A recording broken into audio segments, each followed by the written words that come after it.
Tomb Raider is a reboot that a lot of us have been looking forward to. Does it live up to the hype? Will it last in the market?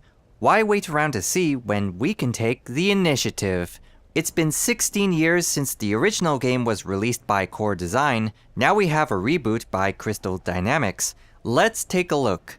The entire game takes place on the island of Yamatai, where Lara and the crew of the Endurance became shipwrecked, and they're now trying to escape.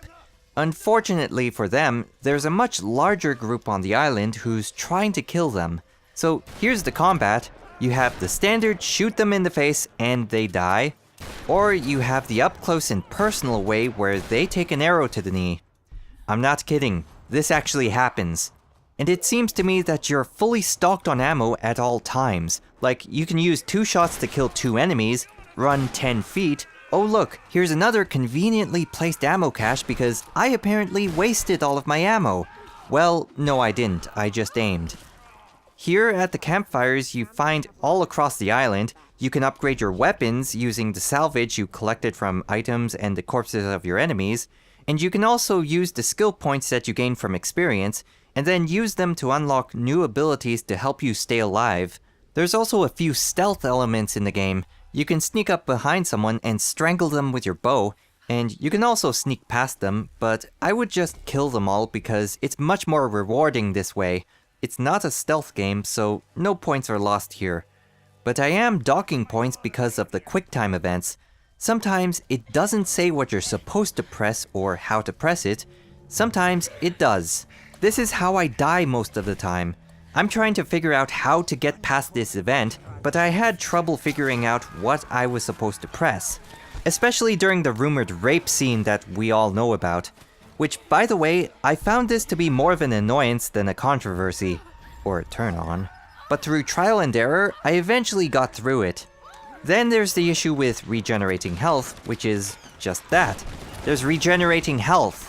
This removes all of the tension and the adrenaline pumping moments from the game because you don't have to worry about getting hurt. All you have to do is dive into the fray, deal the damage, take some damage, run away, and repeat.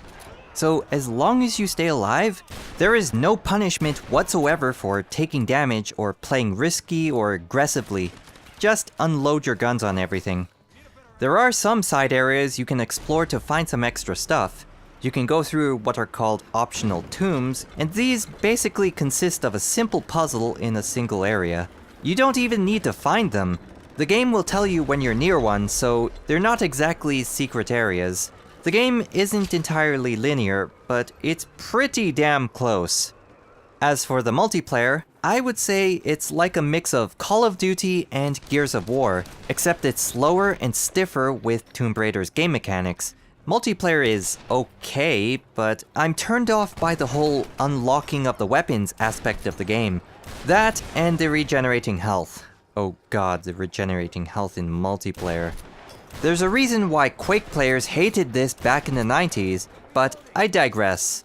Tomb Raider is a popular series, no doubt, and it should have no problems on the market. For its short-term presence, exposure will not be an issue. It has good reviews, lots of discussion about the single-player mode, and a good pool of players for multiplayer. But considering the game mechanics, this was obviously intended for the more casual, action-oriented crowd who wants to play the next big thing. If another action-oriented game like a AAA first-person shooter were to be released during this period, the player base would have a significant drop. As for its long-term presence, within the 3 to 6 month time period, expect all of the DLC to roll in. One of the first will actually come out later this month, and it's a pack of 3 multiplayer maps.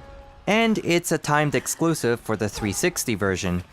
I think it's highly likely that the DLC will be focusing on multiplayer, maybe 1 or 2 pieces of single-player content, but I don't think it'll be much more than that.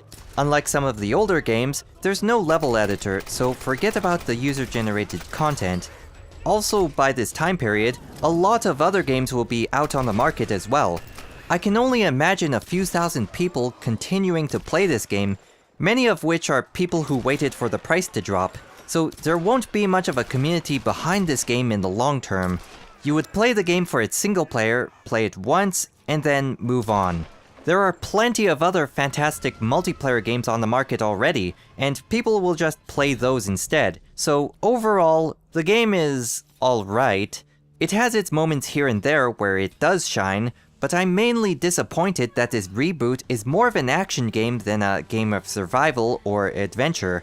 Here's a story of a young girl who can take hundreds of bullets and arrows to the face, yet somehow can easily die to a tree. I'm not impressed, but maybe this just isn't a game for me. The game is $50, which I like to call a full-priced game. You may be able to snag a copy for less if you shop around. I'll do a follow-up on this game in the coming months to see how it does, so look forward to that, and thanks for watching.